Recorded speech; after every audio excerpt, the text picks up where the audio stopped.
अभी आप सुन रहे हैं एपी प्रोडक्शन की प्रस्तुति।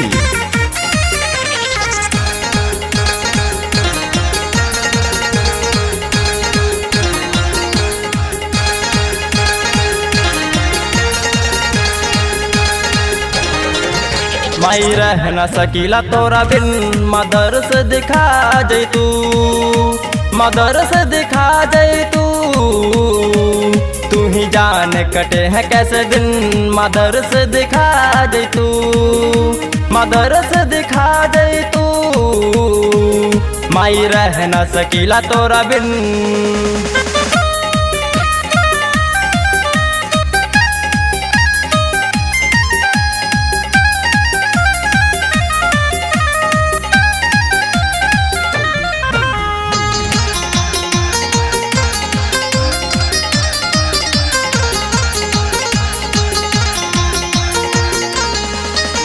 ऊंची पहाड़ चढ़ के हम आए तेरे दर पे, दे दे सहारा मुझे।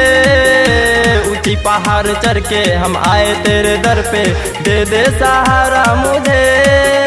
ये तेरी मेरी राहें, ये ठंडी हवाएं, देखो पुकारे तुझे। मदर से दिखा जई तू, मदर से दिखा जई तू। माई रह न सकीला तोरा बिन।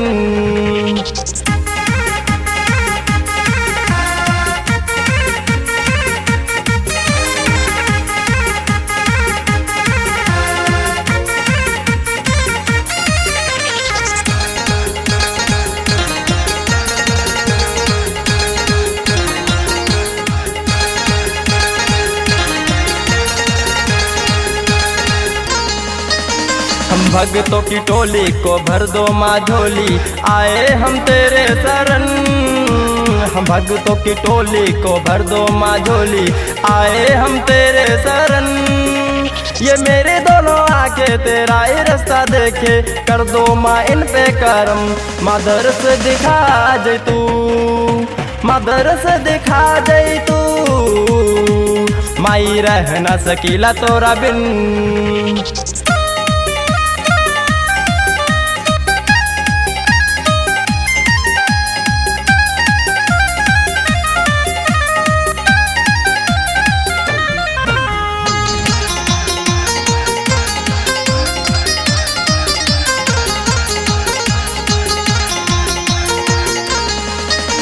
नयन बिन अधूरे माँ कब होंगे पूरे, सपने माँ दिल के मेरे।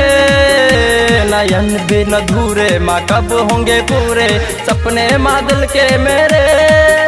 के पूजा करूँगा शरण में रहूँगा, दर्शन माँ दे दे मुझे। मदर से दिखा जई तू, मदर से दिखा जई तू। माई रह न सकीला तोरा बिन, मदर से दिखा जई तू, मदर से दिखा जई तू। तू ही जाने कटे हैं कैसे दिन, मदर से दिखा जई तू, मदर से दिखा जई तू। माई रह न सकीला तोरा बिन।